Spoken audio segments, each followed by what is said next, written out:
Finiamo per dare grande spazio sui giornali alle guerre di posizione tra esponenti politici, agli equilibri che vengono raggiunti o persi, e molto spesso i giornali si dimenticano di spiegare nel concreto qual è l'effetto delle misure che sono votate e dei provvedimenti assunti che vanno a incidere sulla vita delle persone.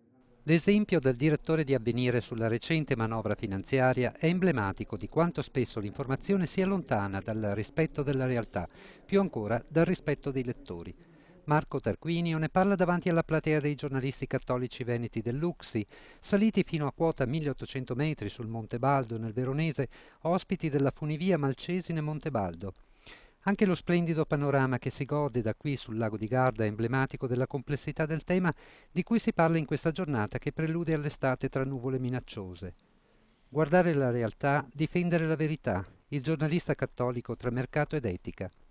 Si parla delle nuvole minacciose, del raddoppio delle tariffe postali che stanno mettendo in ginocchio in particolare i settimanali diocesani, diffusi soprattutto in abbonamento. Si parla delle nuove tecnologie, della crisi finanziaria che riduce le fonti di finanziamento dell'informazione e che si riversa inevitabilmente anche sulla riduzione delle fonti di informazione. Ma Tarquinio non è pessimista e tranquillizza. Il web non farà scomparire la carta stampata e le nuove tecnologie sono più un'opportunità che una minaccia.